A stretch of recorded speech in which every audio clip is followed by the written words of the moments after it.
Welcome to the Shock Your Potential podcast with your host, Michael Sherlock. We all have potential, but sometimes we need inspiration to get us to our peak performance.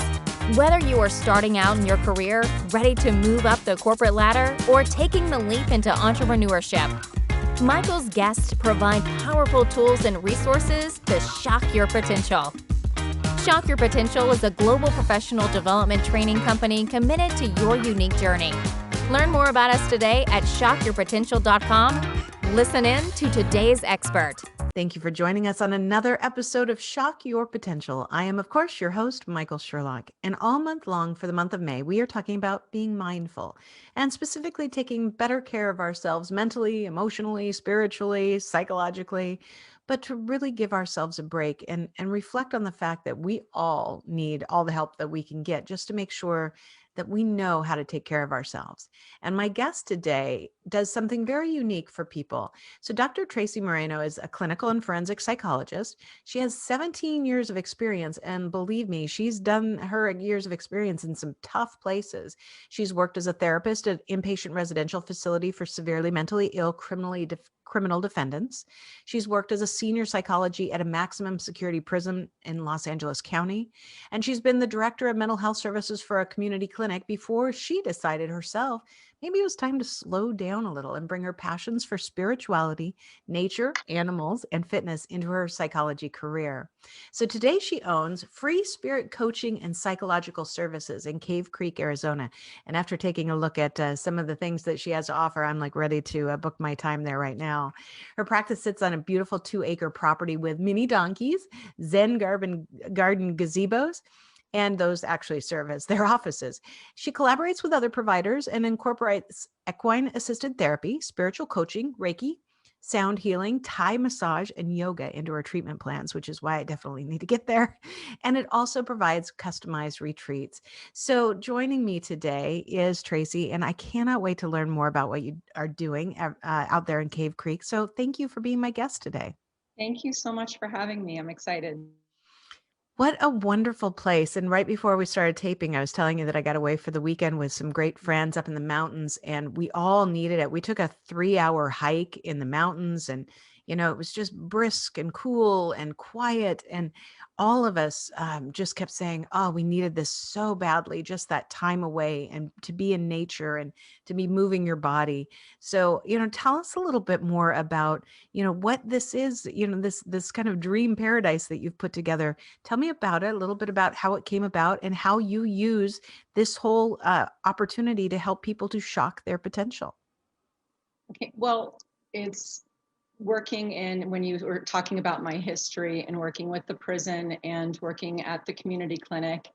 And it came to a point where I realized that if I had to spend one more day trapped in an office all day long with none of the nature and the animals and the spirituality and things like that I was definitely going to need a therapist myself.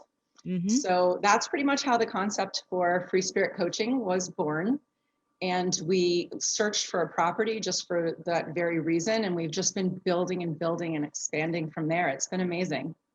And besides the outdoor approach, we also have another objective of treating the whole person, mind, body, and spirit, which is why I contract with other providers and they come to the property and they provide in-person services here. And it's been amazing. We've found such progress in clients and them just reaching their potential a lot faster than you would at, coming to an office. Yeah.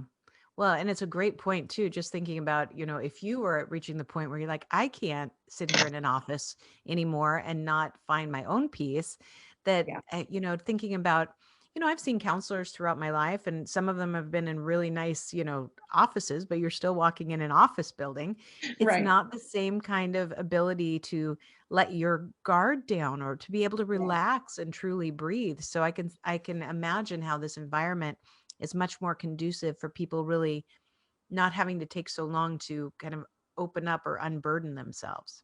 100%. We are able to build rapport. We always say we build a family here. We are very close with our clients. They feel like they have a bigger support system because there's multiple providers as their treatment team. And it's very comfortable, especially for teens.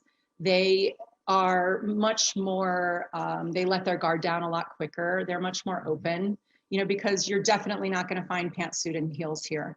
I mean, we're mostly in, yoga pants. Sometimes I'm even in my socks, so, I mean, that's just the norm here. And then people, after the first session, people start coming in their workout clothes and comfy clothes as well. And I always say, emotions are uncomfortable enough as it is. So we need to be as comfortable as possible. Oh, that is so true. Emotions are uncomfortable enough as they are. I agree. I'm writing that one down. So, do people come for a day, a week, a month? Like, what are the opportunities? A lot of people come weekly or every other week or something like that. We have, depending on the other providers that they see, sometimes we'll rotate. So they could see me one week and then maybe our spiritual coach one week and then maybe the mindful movement coach another week. Some, depending on the severity and how quickly we need to get them to a place of good functioning, they could see maybe 3 of us in the same week and do that. And then we gradually stream it down from there. We also do retreats. So people could actually come and do, a couple days worth of full services, treatment options from all of us combined.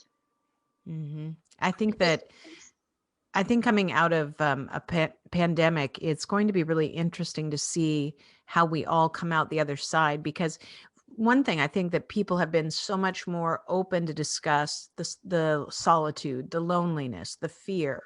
I think that we're as a society, we're using our words better to convey this emotional trauma that everybody has been in.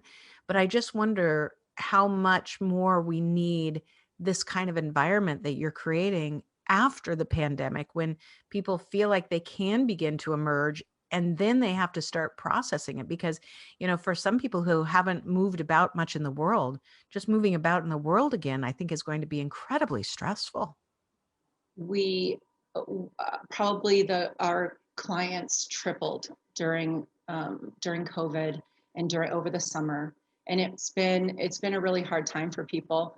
Some people didn't even want to leave their house. I mean, I know this is a sensitive topic for everyone in different ways, but I personally felt like this was the time when people needed us the most, and that the in-person sessions were needed the most. And we had the ability to do that, being that we were outside and we could social distance and we could provide, that safety at least. So we never stopped seeing people in person. And it was amazing. And people were just kind of flooding to us because they needed it so badly. Yeah. And the anxiety just went through the roof with people. Everybody was scared for different reasons. Yeah. So yeah, it's been, and the good thing, and of course, I understand this isn't a good thing, but in what we do too here and with a spiritual approach, we always try to find the silver lining in, a bad situation. So if we are to do that, I think what this pandemic did do is everything that was functional beforehand we were all pushed to a limit of being unfunctional. And all of those things that we were like barely holding on to became so apparent that they came to the surface. And I think that's a great thing, as long as people used that to say, you know what, I need to deal with this. I need to really take that time. And all of a sudden people had the time. Yeah. So we were all, and so people just started working on stuff. And had we not had that time, people would have still been just struggling along, carrying that baggage with them the rest of their lives. Right. Well, I agree. And I think it's, like I said, I think it's been amazing how we are much more comfortable as a society about talking about depression and anxiety and, kind of these feelings of overwhelm, that people who would have never even discussed those things are more likely to not only maybe discuss it about themselves, but at the very least discuss it as an issue, that's facing other people that they know and care about. And, as we try and continue to break down the stigmas of, seeking help and support, I think you're right. There's such great opportunity. One thing I think that that I've always, I guess I do because I have a cat, so, and then of course I have my yoga dog, whatever, but animals to me are very, soothing that way too. So you have a number of different ways that you incorporate animals in your whole experience there. So what made that so important, and what are some of the things that, people are gaining from those experiences? Well, it's scientifically proven that just being in the presence of an animal, it lowers our heart rate, it releases like all the happy chemicals in our brain, it calms us down. It's just so beneficial for us, and it's just immediately disarming. I mean, I can have a client come in who's just so guarded, and their wall is just so up and so thick, and they come into the mini donkeys, or we also have a little therapy dog, and the dog will jump into their lap, and they're like, oh my God, all of a sudden they're doing baby talk, and they're, their guard is just completely down. And it's so helpful, and it's so nice to see, because you get a glimpse of who that real person is before life got them down. Yeah. So it's amazing. I still want to go do goat yoga, but but at the same time, I don't really want to be doing yoga in goat poop. So it's probably the only thing that's kept me back from it. We have outdoor yoga, and some of the clients were asking, can you let the donkeys in this area where we're doing yoga? And I was like, well, because they're right at the gate, and so they're like watching everybody. So I think that's close enough for that very reason. There's some really severe repercussions to that. Sounds great in theory. I know, it's always been, I thought, wouldn't it be cute if that little goat is up on top of you? And then I'm like, I know what little goats do when they're standing on top of things. Yeah. It's not as nice as it sounds. I know, exactly. But whenever they show it on TV, you're like, oh, that looks so great. Yeah. I just don't know how that would work. Well, great. Well, one last question before we take a break. And I kind of alluded to this before, that this is just a theory on my part, and I'd love your input on this, is that I've been watching people. So when my husband and I spent like 4 months in Florida this fall, never had done that before. It was so wonderful because they weren't the same restrictions as in my big city. There was a lot more open space. Restaurants are open, because they're so much more conducive to, outdoor spaces. So, you didn't have the same concerns. And it was a real refreshing thing. But before we left, I'd say that when you walk down the street, probably maybe 40% of people were wearing masks all the time, and the other 60 were not. And that was in mid-October.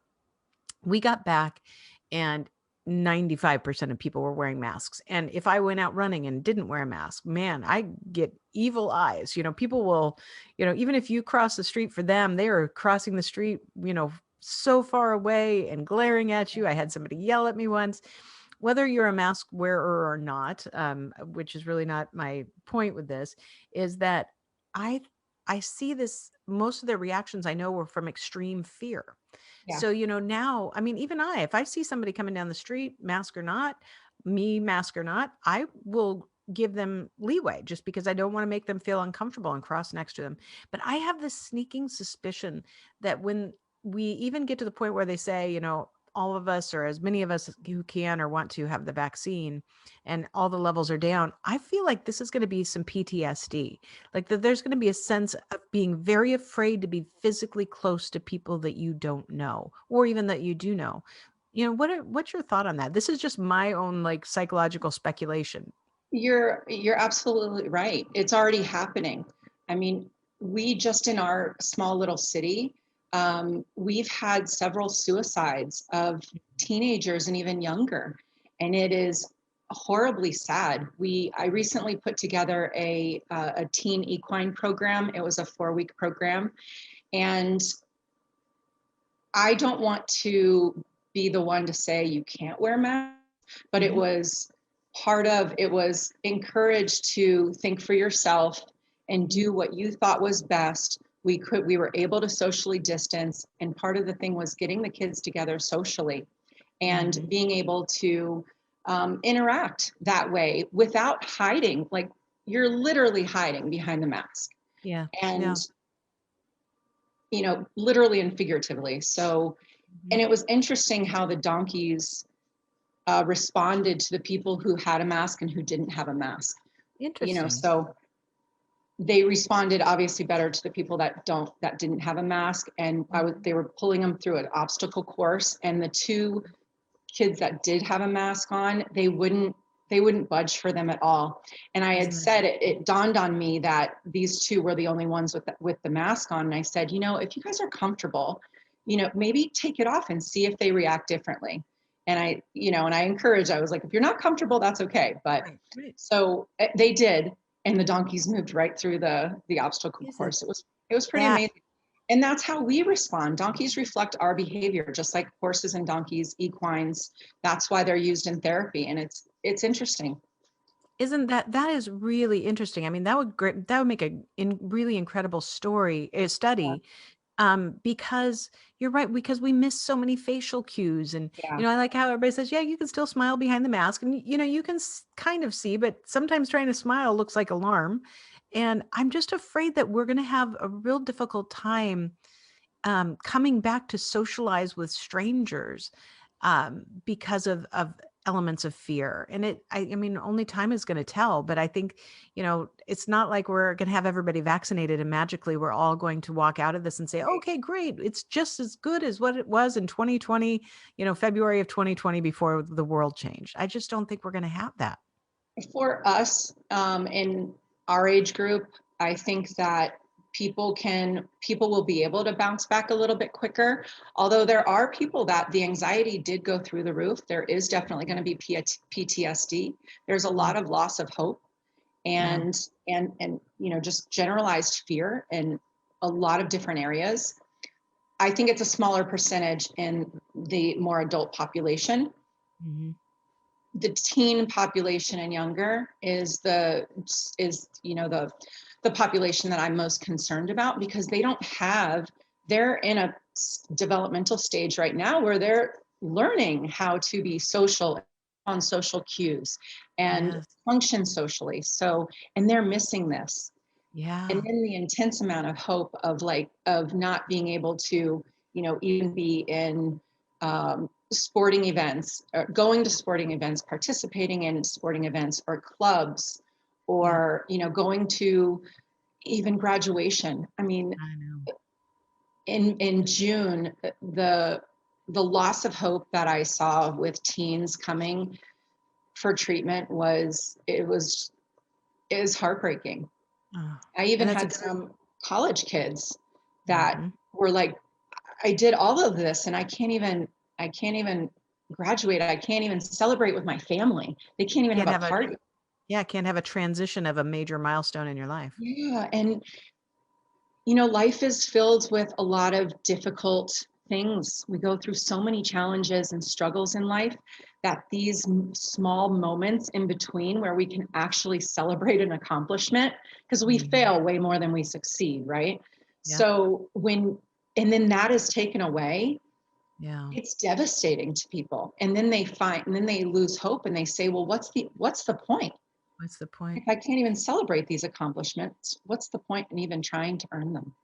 Right, that's true, and I think that's such a great reminder for parents out there, or people that know, have people they care about with young people in their lives, that this is a time for us to be even more vigilant and keep our eyes open and have better dialogues because there's a lot of silent suffering.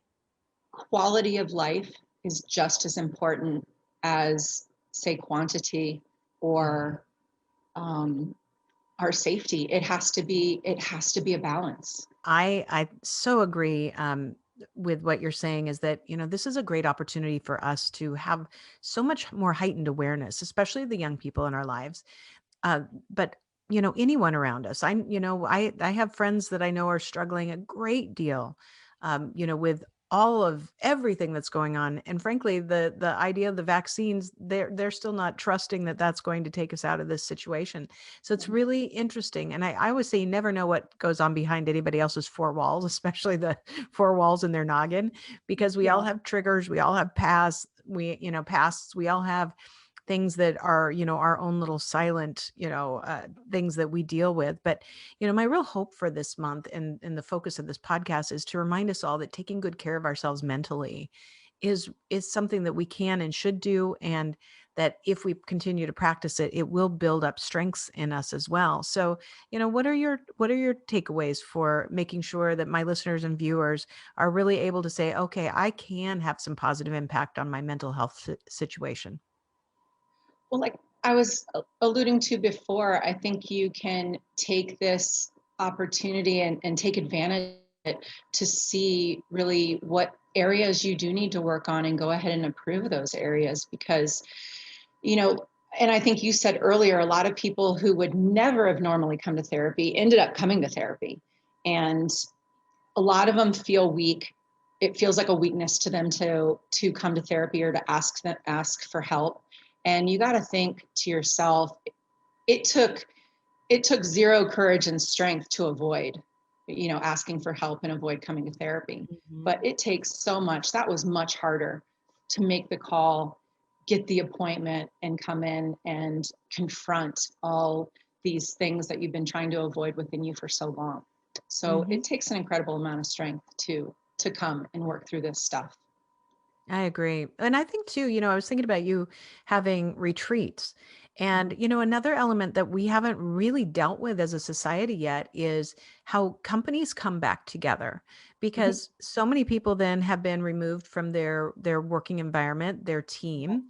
They may still be working remote, or there may be a lot of anxiety if they know they have to return to an in-person working situation.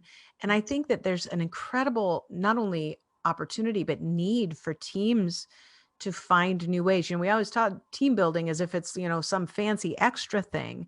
But Right. I think team building is going to be, if you've got one person coming back to the office and they're deathly afraid of coming back to the office, that's going to affect the team.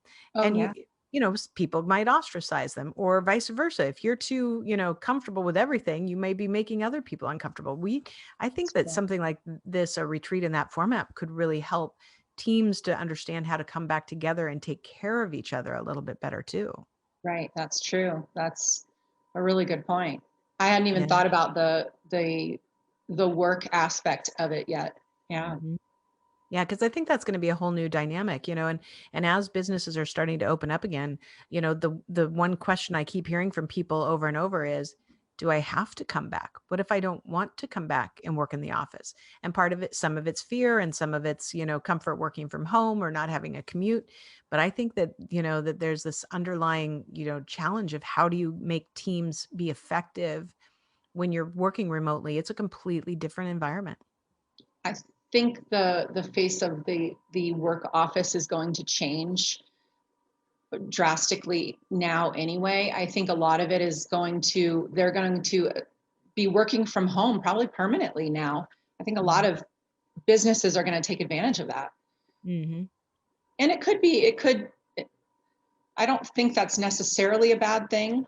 Because I think it might give greater job satisfaction for people to be more Mhm. available to their families and to have more of that flexibility. So that might be a good thing. Yeah. And I was just thinking when you were talking about that, why I hadn't maybe thought of the work aspect of it. And I think because I'm here in Arizona and I'm actually from Florida. So the two places that I've been this past year they were more open and Mhm. flexible.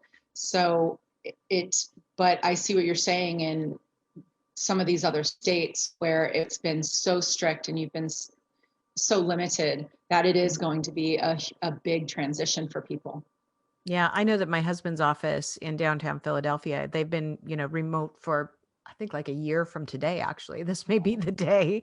And they're looking at probably going back in June. But there's still a lot of anxiety with his team, and I get it. There's everybody's got their own, way they've got to process this, but it can be challenging when you need to have a team also work effectively as a team. And I think in the last year, for every people who've been working remotely, there's just been a lot of band-aids to try and get through. And I Mhm. think there's a lot of ways to work remotely very, very effectively. But I think that because everybody wanted it to be over and believed it might be over sooner than it would, that we just almost pushed that to the back burner. So Yeah. even thinking about new hires not getting a full sense of being a part of a team when they've never even been into the company headquarters. Right. That's actually a situation that I've had a couple clients in where they did start a new job in the past year. And they were saying they were unsure of even, because everything's through like email and Zoom, and even connecting and figuring everything out. So definitely that's going to be an issue for new hires. Yeah, absolutely. Yeah. Well, it's been fascinating. I love what you're doing. And I'm serious. If I email you one day, I'm like, I'm coming. Come on out. I'll just say I'm coming for a day. Love to have you. And I know we'll have your contact information on our show notes. I know you have minimal contact information because it's very important to you that you are not engaged in social media. I know that's something that you encourage your clients to do as well. But we'll tag you in all of our social media things, so we'll get you lucky. Okay. In case somebody wants to look you up, what's the best way for them to find out about your lovely place? We have our website, freespiritcoaching.org. We also, our business phone number is 480-220-0020. And our email is freespiritcoaching@aol.com. Yes. Very good. AOL, like, is that still a thing? Of course, I still have a Hotmail address that I've had forever. And my son's like, Mom, that is so old school. I'm like, I send everything to Hotmail because then I know it's junk mail, right? Traci, before we go, do you have any last words of wisdom or pearls of advice for my listeners and viewers? Don't ignore reality.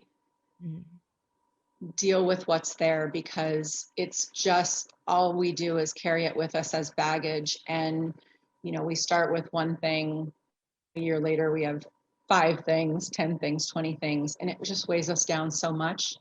It's just much, much easier. People think it's easier to avoid, but it's actually much easier to just take that time and deal with whatever you're having to deal with in that moment, process your feelings, heal from it, and then you can release that baggage. You don't have to carry it with you for the rest of your life. And get help. Like, we're human beings. We're made up of so many emotions at any given time, and we're about human connection. So getting help from other people is normal. It's natural. And nobody should have to suffer alone. I agree. I love it. Traci, thank you so much for being my guest today. It's incredible, valuable information, and I know people are going to want to check out what you've got going on. Thank you. Thank you for joining us on another episode of the Shock Your Potential podcast.